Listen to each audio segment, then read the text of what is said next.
आम आदमी पार्टी के राष्ट्रीय संयोजक अरविंद केजरीवाल यमुना के पानी में जहर वाले बयान के मुद्दे पर चुनाव आयोग पहुंचे। यहां उन्होंने चुनाव आयोग को जवाब वाली चिट्ठी सौंपी।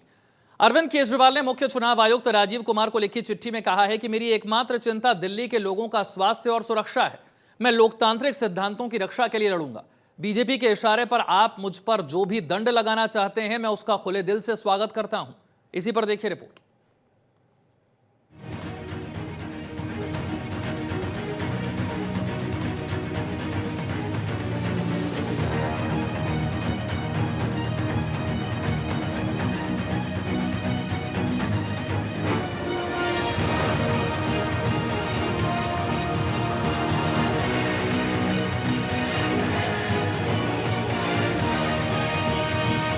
चुनाव आयोग के सवालों से केजरीवाल का सामना।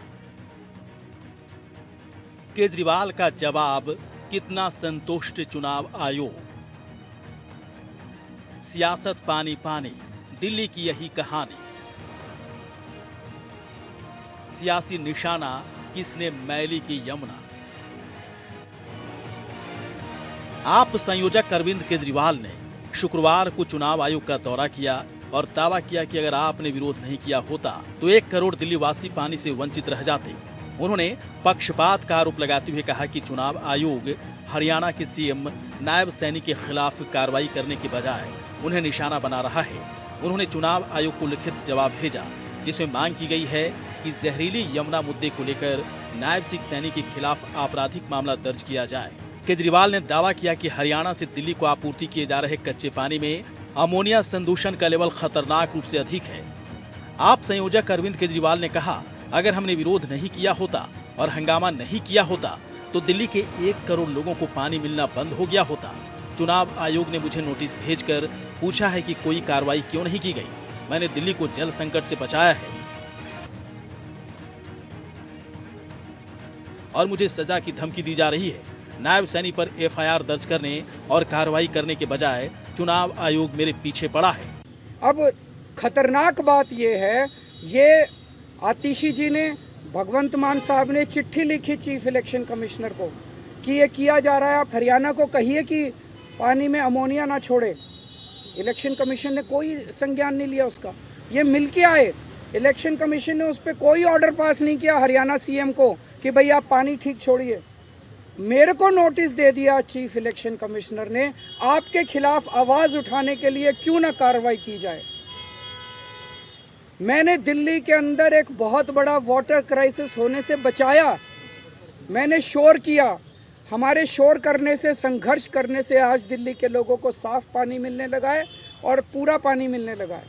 आज दिल्ली के अंदर वाटर ट्रीटमेंट प्लांट चलने लग गए हैं और मेरे को ही नोटिस दे रहे हैं, मुझे ही सजा देने की धमकी दी जा रही है। तो मैं ये कहना चाहता हूँ, पूरा देश देख रहा है, अगर ये इलेक्शन हमारे हिसाब से हरियाणा के चीफ मिनिस्टर नायब सैनी दिल्ली को जहरीला पानी भेजने के लिए और दिल्ली के अंदर आर्टिफिशियल वाटर क्राइसिस क्रिएट करने की कोशिश करने के लिए उन्होंने अपराध किया है, उनके खिलाफ एफआईआर दर्ज की जाए। उनके खिलाफ एफआईआर ऑर्डर करने की बजाय, उनके खिलाफ एक्शन लेने के बजाय, उनको ऑर्डर देने की बजाय कि आप साफ पानी भेजिए, इलेक्शन कमीशन मेरे पीछे पड़ गया। केजरीवाल के खिलाफ एक्शन क्यों ना लिया जाए? केजरीवाल के खिलाफ एक्शन क्यों ना लिया जाए? उन्होंने कहा, चुनावी राज्यों के पड़ोसी राज्य पानी रोककर चुनाव प्रभावित कर सकते हैं। दिल्ली में खुलेआम पैसे, साड़ियां, जूते और जैकेट बांटे जा रहे हैं, लेकिन चुनाव आयोग चुप है। चुनाव आयोग बीजेपी के खिलाफ कार्रवाई करने की हिम्मत नहीं दिखा रहा है। अगर इलेक्शन कमीशन ने इसके ऊपर कार्रवाई नहीं की, आने वाले समय के अंदर पूरे देश के अंदर ये बड़ा घातक होगा। इसका मतलब जिस स्टेट से दूसरे स्टेट में पानी आ रहा है, और अगर जो उस स्टेट में चुनाव है तो ये वाला स्टेट पानी रोक देगा और यहाँ पे वाटर क्राइसिस हो जाएगा और चुनाव इन्फ्लुएंस किए जा सकते हैं। ये बहुत ही क्रिटिकल पल है, इसको नॉर्मलाइज नहीं किया जा सकता कि एक स्टेट, बहुत सारे स्टेट्स ऐसे हैं देश भर में, यहाँ से पानी यहाँ जाता है, यहाँ से पानी यहाँ जाता है। जिस स्टेट के अंदर दूसरे स्टेट से पानी आता है, अगर उस स्टेट में चुनाव है तो इसका मतलब यहाँ से पानी रोक दो, वहाँ के लोगों में त्राही मच जाएगी और चुनाव जो है वो सारे इन्फ्लुएंस हो जाएंगे। ये चल क्या रहा है? ये तो बेहद खतरनाक है। और चुनाव आयोग जो है वो कहते हैं ना, शूटिंग द मैसेंजर। हमने शोर किया, हमने संघर्ष किया, हमें शूट करने में लगे हुए हैं। आप संयोजक अरविंद केजरीवाल ने कहा कि 26 जनवरी को यमुना का पानी 7 ppm के ऊपर पहुंच गया है। बीजेपी वाले अपनी हरियाणा सरकार द्वारा दिल्ली को पानी के लिए तड़पाने की साजिश रच रहे थे। 15 जनवरी के बाद से जो हुआ वो बहुत ही चौंकाने वाला। उसके बावजूद भी पंजाब सीएम, दिल्ली सीएम चुप रहे। उन्होंने इस मुद्दे को शोर नहीं किया। हम चाहते थे कि बातचीत से मुद्दा सुलझे, लेकिन 15 जनवरी को दिल्ली अमोनिया लेवल 3.2 ppm पहुंच गया। और फिर उसके बाद आप अगर देखेंगे धीरे धीरे रोज बढ़ना चालू हुआ और 26 जनवरी को ये 7 ppm पहुंच गया। तब लगने लगा कि ये बहुत खतरनाक खेल खेल रहे हैं बीजेपी वाले हरियाणा सीएम के जरिए। 27 जनवरी को जब कोई चारा नहीं बचा तो आतिशी जी ने प्रेस कॉन्फ्रेंस करके पूरे देश को बताया कि किस तरह से दिल्ली के अंदर जहरीला पानी भेजा जा रहा है और दिल्ली को या तो जहरीला पानी देके एक बहुत बड़े स्तर के ऊपर हेल्थ क्राइसिस क्रिएट किया जाएगा, फेटल भी हो सकता है, और या हमारे वाटर ट्रीटमेंट प्लांट बंद करने। इसका उनका मकसद था कि दिल्ली के अंदर आर्टिफिशियल वाटर स्कैसिटी क्रिएट हो जाएगी तो आम आदमी पार्टी के ऊपर इसका ठीकरा फोड़ा जाएगा कि आम आदमी पार्टी से पानी नहीं दिया जा रहा। अरविंद केजरीवाल ने आगे कहा कि जब हरियाणा के सीएम ने दिल्ली सीएम आतिशी का फोन उठाना बंद कर दिया तब दिल्ली के मुख्य सचिव ने हरियाणा के मुख्य सचिव को फोन किया। उन्होंने बताया कि दिल्ली में ऐसा पानी भेजने का फैसला ऊपर के लेवल से किया गया है। तब हमें मालूम चला कि ये एक राजनीतिक साजिश थी। उन्होंने कहा हाँ मैं करूँगा, लेकिन उन्होंने किया नहीं। उन्होंने दूसरी बार फ़ोन किया, उन्होंने कहा हाँ मैं करूँगा, लेकिन उन्होंने नहीं किया। आतिशी जी ने तीसरी बार फ़ोन किया, फिर उन्होंने एश्योर किया और उसके बाद उन्होंने आतिशी जी के फ़ोन उठाने बंद कर दिए। 3 बार वो लाइन पे आए और उसके बाद उन्होंने कुछ नहीं किया और उन्होंने आतिशी जी के फ़ोन उठाने बंद कर दिए। आतिशी जी ने पंजाब के सीएम भगवंत मान जी से मदद मांगी। भगवंत मान जी ने भी फिर फ़ोन किए सीएम हरियाणा को कि दिल्ली में पानी प्लीज़ साफ भेज दीजिए। हाँ मैं करूँगा। भगवंत मान जी ने कई बार कॉल किया उनको, कई बार, और हर बार हरियाणा के सीएम ने एश्योर किया, लेकिन कोई उसका नतीजा नहीं निकला। अमोनिया बढ़ता गया और दिल्ली के अंदर वाटर ट्रीटमेंट प्लांट एक एक करके बंद होने चालू हो गए। दिल्ली के चीफ सेक्रेटरी ने हरियाणा के चीफ सेक्रेटरी को कई बार फ़ोन किया इस दौरान और उनसे कहा कि आप इसके बारे में कुछ कीजिए, पानी छोड़िए, या तो एक्स्ट्रा पानी छोड़िए या अमोनिया कम कीजिए। जो चीफ सेक्रेटरी हरियाणा ने कहा वो बहुत शॉकिंग था। उसने कहा जी ये निर्णय टॉप पॉलिटिकल लेवल पे लिया गया है, आप सीएम दिल्ली को बोलिए सीएम हरियाणा से बात करें। आपके राज्यसभा सांसद संजय सिंह ने कहा कि बीजेपी द्वारा दिल्ली में जहरीला पानी भेजने की साजिश को अरविंद केजरीवाल ने चुनाव आयोग के सामने सिलसिलेवार तरीके से रखा। श्री अरविंद केजरीवाल जी मुख्यमंत्री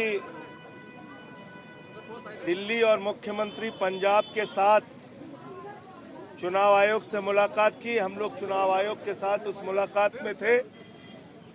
केजरीवाल साहब ने एक एक चीज सिलसिलेवार बताया कि किस तरह से दिल्ली में जहरीले पानी भेजने की साजिश रची गई भारतीय जनता पार्टी के द्वारा। सिलसिलेवार एक एक घटनाक्रम बताया, जिस पर चुनाव आयोग ने कहा है कि वो पूरे मामले की जांच कराएंगे, पूरे तथ्यों की जांच कराएंगे और सारे मामलों की जांच कराने के बाद वो किसी निर्णय पे पहुंचेंगे। धन्यवाद।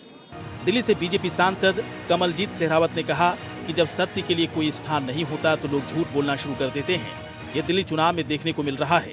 पूरी दिल्ली यमुना का पानी पीती है। दिल्ली के पूर्व मुख्यमंत्री जो अपने कर्मों से पूर्व मुख्यमंत्री हैं, अगर ऐसे झूठ बोलेंगे तो हमेशा के लिए पूर्व मुख्यमंत्री हो जाएंगे। उन्हें शर्म आनी चाहिए। उनके पास 10 साल का कोई रिपोर्ट कार्ड नहीं है। जब सच के लिए कोई स्थान ना हो और लोग झूठ बोलने लग जाए और झूठ की भी प्रकाष्ठा हो जाए, वो दिल्ली चुनाव में देखने को मिल रहा है। यमुना का पानी पूरी दिल्ली पीती है और कल हरियाणा के सीपीआ दिल्ली के सीएम साहब जो पूर्व हो चुके हैं अपने कर्मों से परमानेंटली पूर्व हो जाएंगे अगर इस तरह की झूठ बोलेंगे। शर्म आनी चाहिए उन्हें। दिल्ली की जनता को भ्रमित अब नहीं कर पाएंगे। 10 साल का कोई रिपोर्ट कार्ड नहीं है और इस तरह से बात कर रहे हैं जैसे कि पूरे देश को, वो पूरे समाजों को 2 भागों में बांटने का काम कर रहे हैं। तो सीएम साहब जो पूर्व अरविंद केजरीवाल है अब परमानेंटली पूर्व होने की कगार पर है। प्रधानमंत्री जी की रैली है, पिछली बार भी हमने गजब का उत्साह देखा, आज क्या उम्मीद है? पीएम साहब को लेकर जनता में बहुत उत्साह है। लगातार सुबह से फोन बज रहे हैं, हम कैसे एंट्री करेंगे, क्या होगा, तो बहुत लोगों में उत्साह है। कार्यकर्ताओं में तो रहता ही है, लेकिन जनता में बहुत उत्साह है। यमुना को लेकर दिल्ली में सियासत लगातार जारी है। जैसे जैसे मतदान की तारीख नजदीक आती जा रही है, वैसे वैसे यमुना को लेकर सियासत तेज होती जा रही है। 5 फरवरी को दिल्ली में मतदान होना है और 8 को साफ हो जाएगा कि किसकी सरकार बनेगी। ब्यूरो रिपोर्ट, जनतंत्र टीवी।